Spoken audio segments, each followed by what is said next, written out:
What is up, everybody? Welcome back to RacingNews.com. Welcome back to another one of our Kentucky Derby updates. And if you're watching now, you can see on the screen, we got a guest today. Ryan Stillman is here to help us with this week's Kentucky Derby update. Now, Ryan is here, number one, because he's my best friend, and I can bring on my best friend if I want. And number two, because he actually works in the horse racing industry now, which I can't get used to saying, Ryan. It's pretty cool. But anyway, Ryan, tell the people what you're doing in horse racing now and kind of give you an overview of why Ryan's here before we kind of get on with the show today. Yeah, Aaron, so good to be on. Thank you so much for having me. It's a really exciting time of year to actually come on and talk about everything Kentucky Derby related. I work at Big Play. It's a company out of Cleveland. They do tons of sports stuff. My boss is an owner of my racehorse. He's a huge owner of the Preakness winner this year, Seize the Gray. He's one of the people that actually has a Preakness trophy for winning the race. And I have been doing tons of horse racing content for them over at Big Play. So it's exciting times.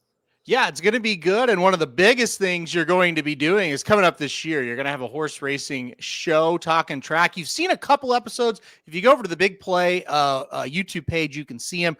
Kind of going to be a new revamped look for 2025. We're not quite sure when that's going to happen, but it's going to happen soon. Tell us a little bit about that. Yeah, I'm super excited about this. Aaron and I have talked for years and years about what we would do if we had our own show, and we have tons of ideas. It's going to be a mix of like horse racing and your favorite late night shows, funny, hilarious bits. It's going to be high energy, informative. We honestly always talk about like, what if we could get a show that just captures that fun energy that we all feel when we're watching racing, which is what the racing dudes do. But we've always had these sort of ideas of ways we could implement it differently. And I'm really excited to bring it to you guys coming soon. It should be fun. It should be interesting. Stay tuned for that. We'll give you more details on that when it comes out and everything like that. We'll have Ryan on a little bit more too. Now that he's officially in the industry, we can have him on quite a bit. So I brought him on today because we got 4 races and we've got to recap. There were 2 official Kentucky Derby prep races last weekend, and then 2 races that aren't really official, but pretty much were Kentucky Derby prep races, Ryan. And then we'll go over both of our top 5. So you'll get Ryan's top 5 and mine as well again this week. So let's get to it, Ryan. I'm going to put the charts up on the screen now for us. We're going to go to Santa Anita Park. Last Saturday was the San Vicente Stakes. It was a field of 5, so a short field like we're used to seeing at Santa Anita. I thought it had the most impressive runner. That's why I'm going to put it first. Barnes wins the race. What were your impressions of Barnes winning his second career start? I honestly thought this horse was super impressive. One thing that caught my eye, Aaron, in this race was he was way more professional down the stretch than in the first race, right? He was just like a drunk guy down there, arguably. He's just bobbing and weaving. He was very professional down the stretch, much improved. My ultimate takeaway was this horse could be any kind. And I kind of was very excited because it's one of those performances you watch it, and if you're unbiased, you just go like, whoa, that is the kind of performance you see for horses that win classic races. Mm-hmm. Yeah, absolutely. I totally agree. And you're right. You know, we talked about the maiden race here on the website for forever. It feels like, you know, because it was such a, hyped horse and such a great race and a close race. And look, he did a lot of things wrong and still won in that race. This race, he did everything the right way. Like you said, he was straight as a string in the stretch. He switched leads fine and kept on the right lead in this one. And he just kind of pulled away. That's the other thing about it. He was a length ahead. He was 2, he was 3. And the next thing you know, they're way, way back. So I thought it was a great second start.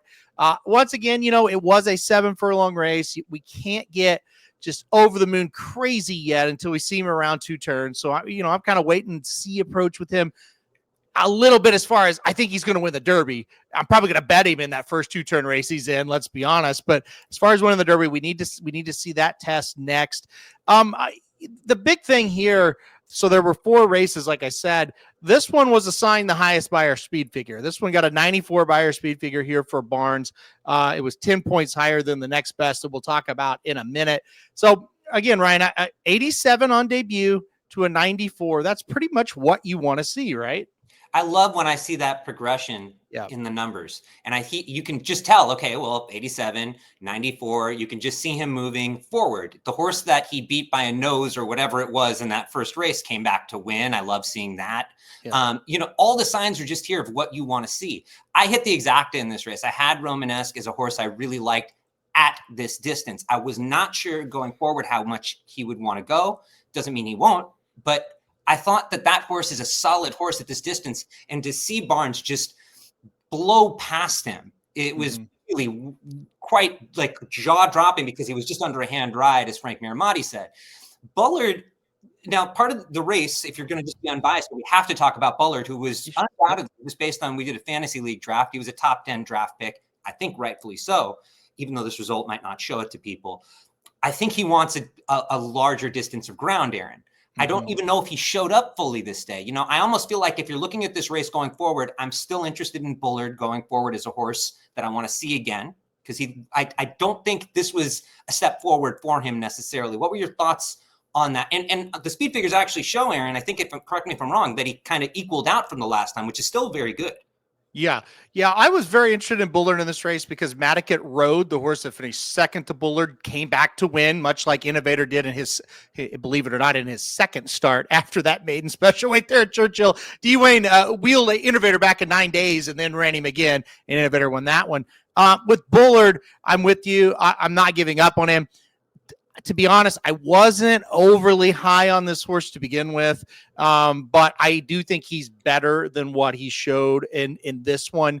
I think he's going to get better when they go longer, and if he doesn't, then I think you can kind of toss him as far as being a Derby type. But I do expect that to be better. Romanesque is a horse, and you texted me early in the week and said I think I'm going to pick Romanesque. And I said, I think your reasoning is right, but one horse has Mike Smith and one has Juan Hernandez, talking about the Baffert runners. So play Romanesque, but maybe think about Barnes instead on top. I thought he ran pretty well. He's another one. I kind of think when he goes a mile and a 16th, we may see a little bit of an improvement out of him. I would not write off the second and third place finishers of this race either, Ryan. I'm with you on that. One last thing I want to point out to people. So the San Vicente used to just kind of be a in-between type of race there in Southern California, and the Sham going a mile was the first race of the series there, the Kentucky Derby Prep Series. They eliminated the Sham and they put in the San Vicente instead. So this is kind of the unofficial first race. It's 7 furlongs, so they don't get points for it. That's, to me, why you saw a horse like Bullard entered in this race, and people were going, why aren't they stretching him out? Well, if you're in Southern California, where exactly is he supposed to stretch out right now? And I think it's way too early to ship horses around. They just tried to get a race under him. So kind of what you were saying, and I agree with it. With Bullard, let's not be too harsh, right? Absolutely. And I do want to say, as you correctly pointed out there, I did for one point had Romanesque there because the speed figure numbers all kind of were similar. And I thought maybe he sneaks by as that other Baffert. Talking to you, I switched it, Barnes on top, Romanesque second. And I want to congratulate you, Aaron, because that helped me get my exacta. But I was very impressed as we move forward to these next races. There were 5 if you count Turfway, but 4 really big Derby preps that weekend. And you nailed this. You did like 3 of them correctly. And congratulations, man. I'm very excited for you. That's hard to do. I don't care what time of year, whatever. Great job. I hope people listening cashed. You did fantastic. Yeah, thanks, man. And sometimes you just, you get lucky, and there you go. I got lucky 3 out of 4 of this one, so that means next week will be bad, right? But anyway, all right, let's go to the next one, though. Let's go to the Mucho Macho Man next here at Gulfstream Park. This was Saturday. This was race 10 on the card. They went a mile, so this was a one-turn mile here at Gulfstream. And the heavy favorite gets the job done. Guns Loaded gets the job done for Luis Saez. What were your first impressions of Guns Loaded winning the Mucho Macho Man? Okay, this one's kind of an interesting one to talk about. He went right to the lead at Gulfstream. So when I was watching the race, that's exactly where I personally like to see a horse at Gulfstream. Yep. And I thought he did really well. And then obviously it becomes a bit concerning when he's almost caught at the end. I'd love your thoughts on that, Aaron. Yeah, I agree with you. I thought as he was kind of running and opening up on the field a little bit, got the 6 furlongs and 112 and change. And I said to myself, because I was by myself, and, if you're racing, you talk to yourself a lot of times. I said to myself, he may be pretty good. I was pretty excited. Similar to when I was watching the Rimson earlier in the year, and Poster looked like he was just going to put him away, right? And I thought to myself then, this is a nice horse. However, like you said, Guns Loaded kind of hit the wall a little bit, and boy, did Treaty of Rome almost get him. He only wins by a neck. that's the concerning thing. The major concerning thing for me, not only did he almost get caught, there really wasn't much of a reason for him to get caught. The pace was pretty slow. And you mentioned it, when a horse gets on the lead at Gulfstream, they usually can kind of take it a little bit easier than Guns Loaded did. Absolutely. But Son of Gun Runner, I guess we'll see. I don't want to knock him too hard, but not like I wouldn't have jumped on him after that performance necessarily. I'll have to see it again. Yeah, absolutely. Some people were talking about, well, it's kind of a weird one where he didn't look like he wanted to go any step further than really almost 7 furlongs. So, that's a point when he really started to back up. But then there is that talk out there that, look, he's bred to run all day long, which is not wrong.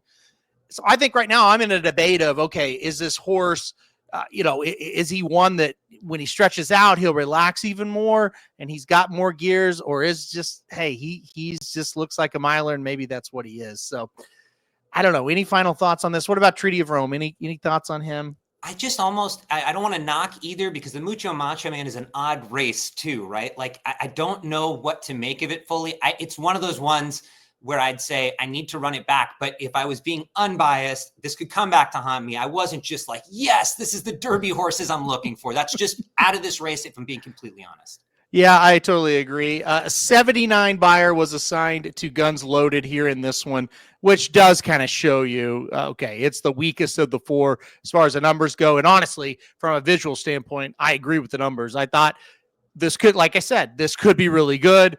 Oh, it's not very good as they slowed down in the stretch. All right, let's keep going and let's go to Aqueduct next. We skip all over the country. It was a fun day of racing with all these races going on at the same time. Let's go to the Jerome Stakes, race 8 on the card here. Another race going 1 mile. And it was Cyclone Stake, the Iowa bred for Chad Summers, gets the job done pretty impressively, really. 3.5 length victory, an 84 buyer for Cyclone State. So thoughts on this year's Jerome? I liked this horse, Aaron. I'll start there. I don't know what he is. Is he a Derby horse? Is he just a solid whatever? This is a nice horse. Whatever he's going to be, I liked the performance. It was so great to see a son of McKinsey win a race. I'm such a big fan of him as a stallion. I know that's not big to say now, but he's one of those horses that could fall through the cracks of history if he doesn't become a good sire like he's turning into. Really nice to see him get a winner out here. When he opened up 8 lengths, Aaron, I got very excited that we could be seeing something special. Omaha, and when I say that is, you don't know when you see these horses open up, are they just going to keep doing it, and how far? Right. Then Omaha put in a solid run to eat into his victory margin, but still, like you said earlier, the horse won by 3.5 lengths. So solid. If you own the horse and, you got a future bet on him, there's nothing bad here to take away. It was really good. I feel like going forward, what I read was they're possibly talking about going to the Saudi Derby or the Derby Trail, right, Aaron? I mean, have you been following that? Do you want to speak on it for a second? No, you're right. You're absolutely right. Keep going. No, so we'll have to wait and see. Now, that's not necessarily based on last year's Derby, like the worst thing, even though I'm not the biggest fan of horses shipping out of the country to try to go to the Derby. But we did see last year that the horse that did this, correct me if I'm wrong, wasn't it Forever Young who did this? I could be wrong. Who won by a nose over Bookham Dano, who's a really nice little New Jersey bred horse. So look, I'm not hating it. Chad Summers is a guy I know who's a fan of the Racing Dudes, the trainer here. And I feel like he's a good trainer. This is going to be he's had success over in the Middle East before, Aaron, with Mind Your Biscuits. Yeah. So, look, I feel like this is one where maybe he has ideas where he wants to go. The owners have it, I don't know, but bottom line is, solid horse that I could see picking up points, especially in New York, on his way to the Derby.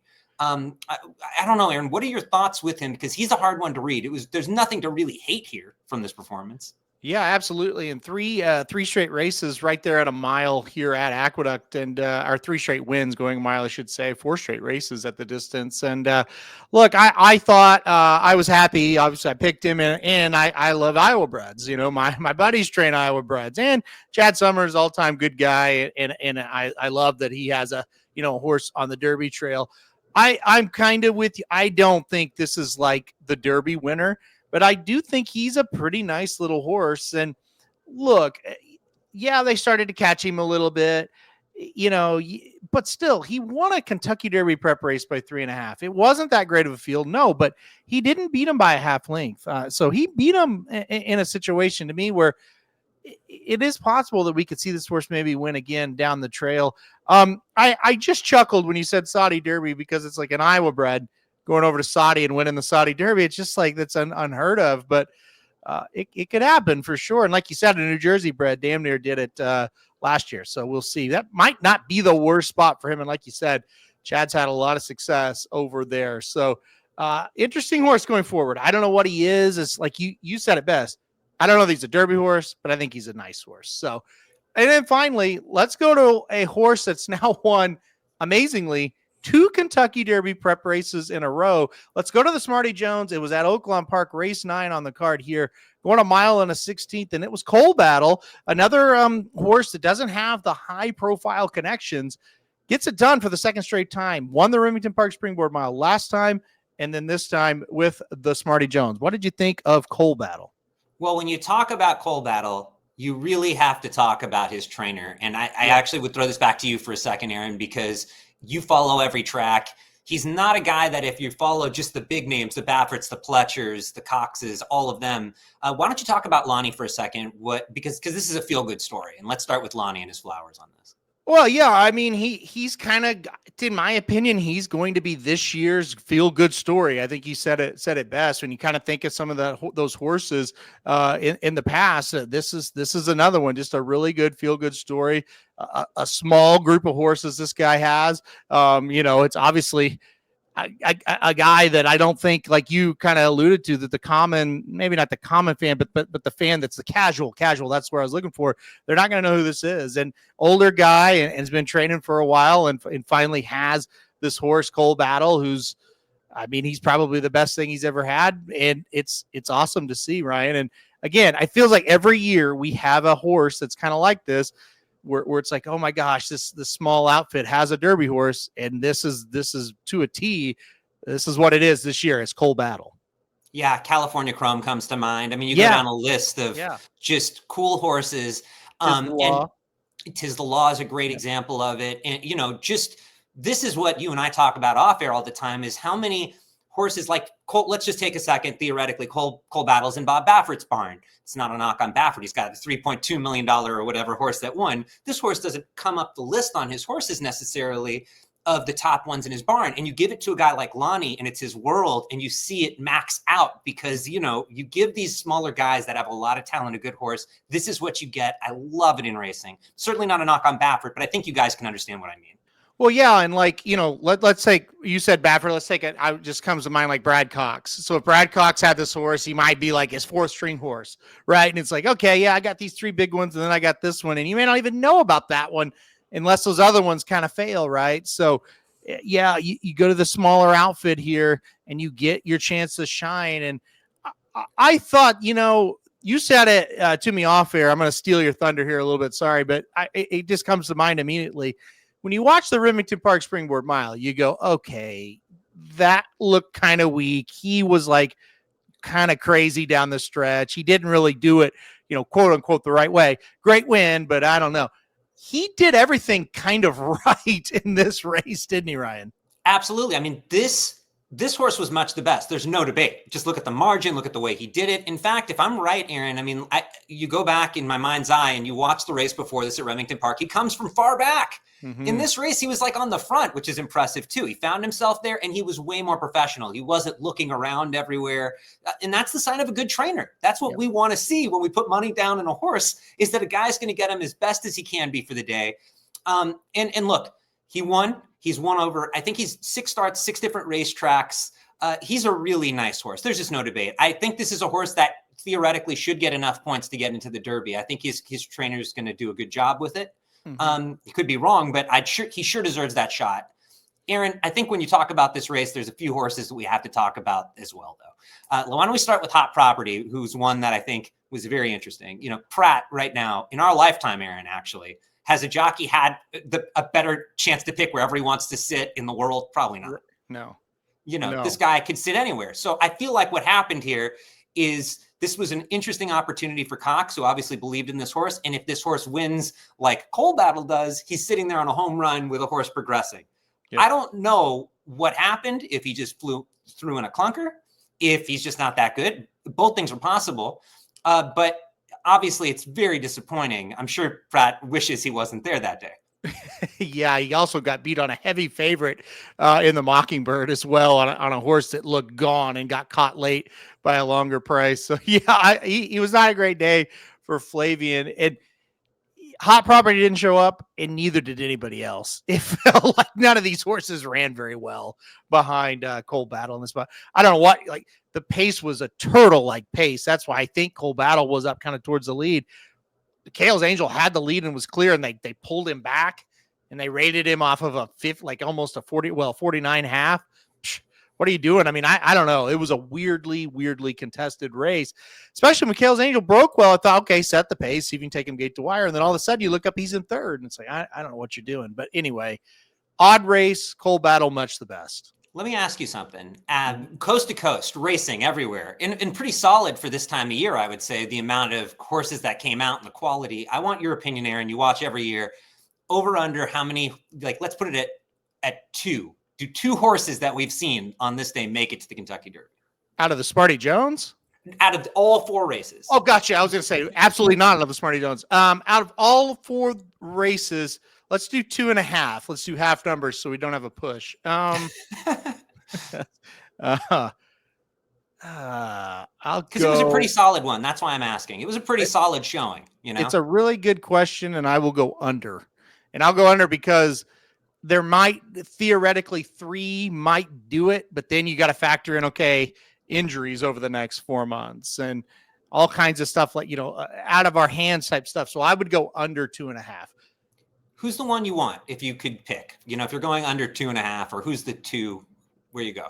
Well, I think Barnes is clearly the best horse on Saturday. But, part of the reason why I go under 2.5 is, when is the last time Bob Baffert has been able to keep a horse healthy for that period of time? And so, yeah, like on the surface, I'm just looking at the talent, the raw talent.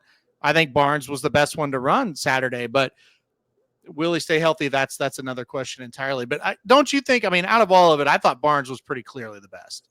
Absolutely. It'll be interesting to see, look, last year at this time, or in these races, Mystic Dam came out of it. So we did see a Derby winner, and he didn't run that impressively. So you never know if somebody pops up. I'm not saying that, but you get my point, Aaron. It's interesting, since it happened last year, to take note of, where we're at right now. So yeah, I'd agree with you. I think your numbers are right. I like that call.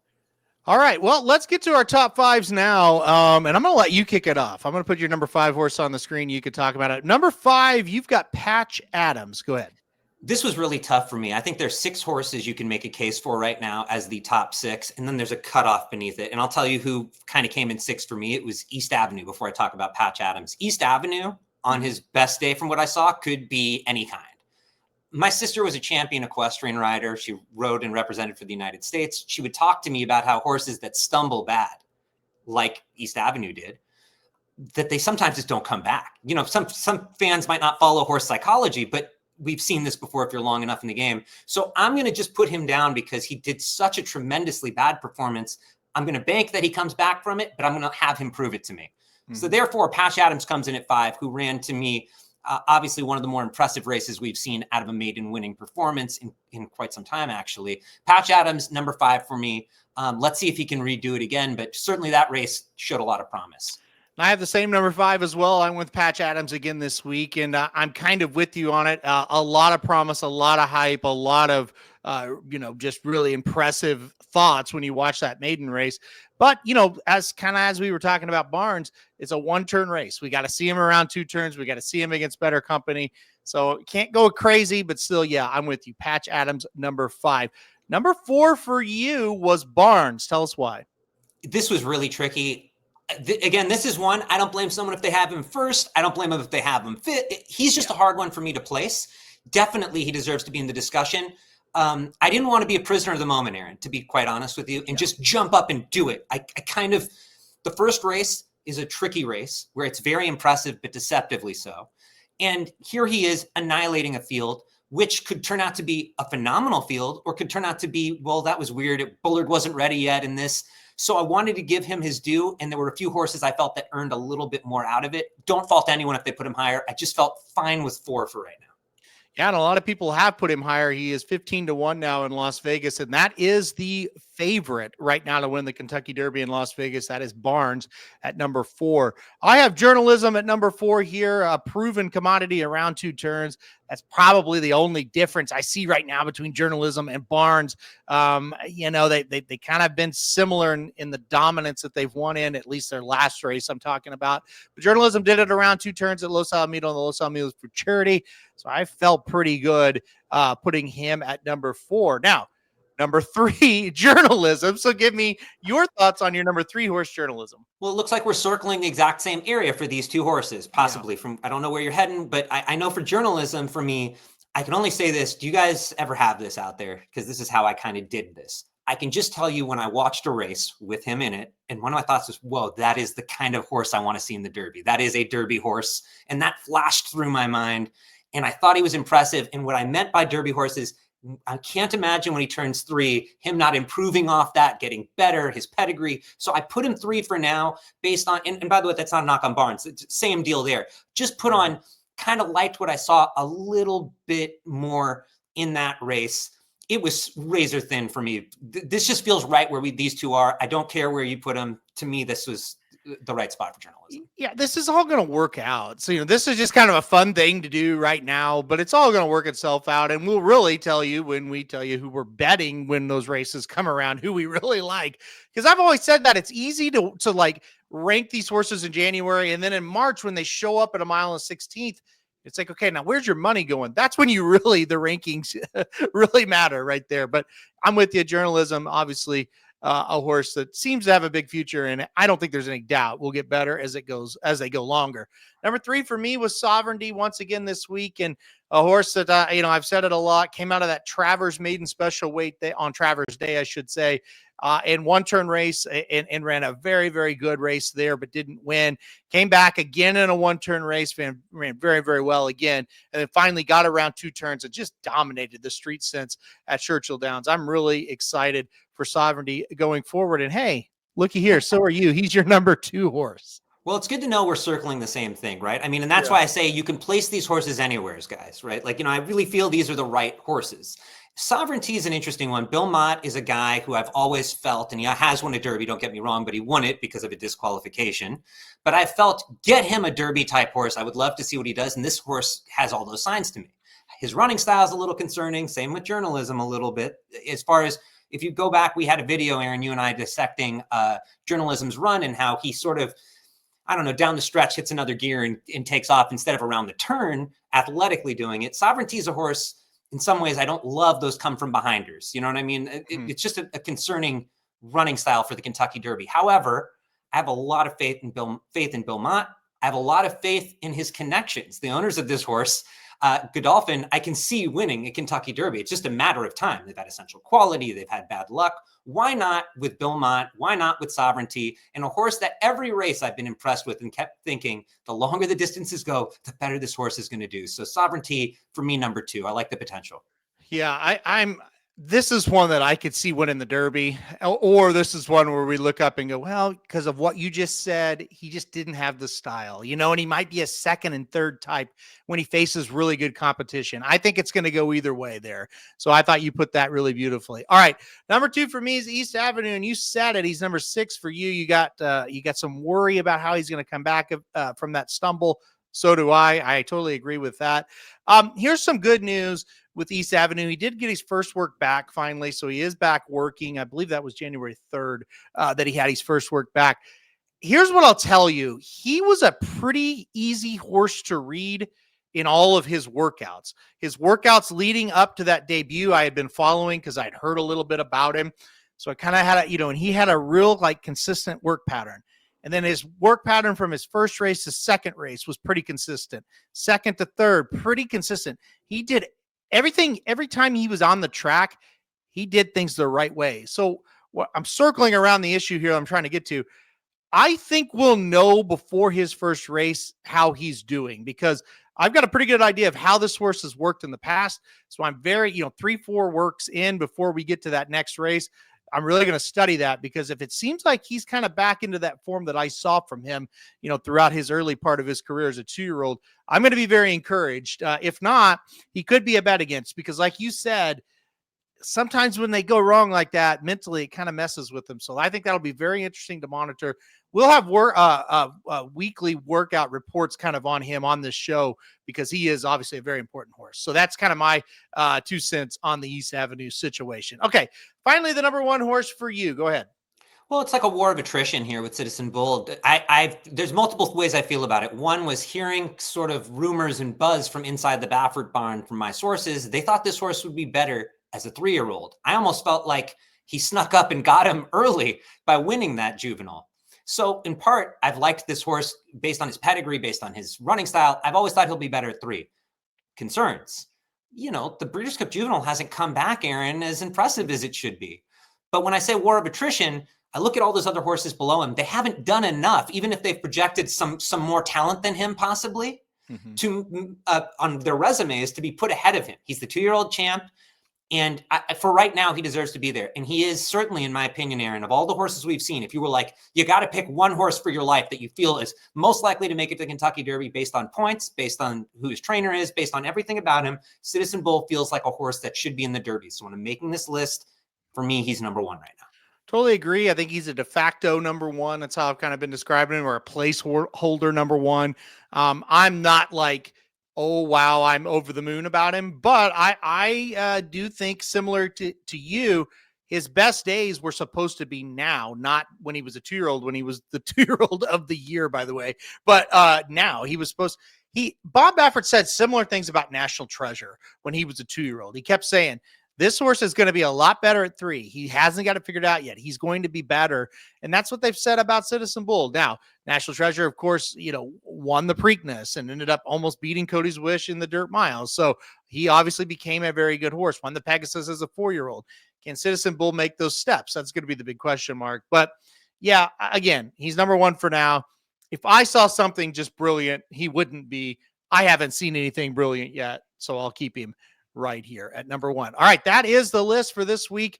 I'll review yours real quick here. You had Patch Adams at number 5, Barnes at 4, Journalism 3, Sovereignty 2, and Citizen Bull 1. And I had Patch Adams 5, Journalism 4, Sovereignty 3, East Avenue 2, and Citizen Bull 1. All right, Ryan, before we go, plug yourself one more time. Where can they find you? Yeah, come check us out at Big Play Sports, Talking Tracks the show. And if you want to hear Aaron on the show, he's already been there. He's broke down some of these great races. I particularly would recommend going back a few weeks and listening to Aaron dissect Barnes Maiden Special Weight, which was sort of polarizing to people, where he correctly predicted and explains. We walk through it. I show arrows everywhere to show what Aaron's talking about, that this was a better maiden race than people gave it credit for. Came back to be right. Yeah, come check it out and come on and party with us when we go live with Aaron upcoming soon as my new co-host. It's going to be great.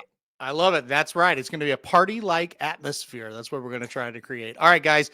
I want to thank everybody for watching you this week, and thank you, Ryan, for coming on again. Make sure to check him out over there at Big Play, and make sure to check us out every single day at racingdudes.com. All right, thanks, everybody, for watching this video. Hit the like button if you like it. Hit subscribe if you really like it. Want to get alert anytime we do videos like this. And most importantly, come back next week for more Kentucky Derby news.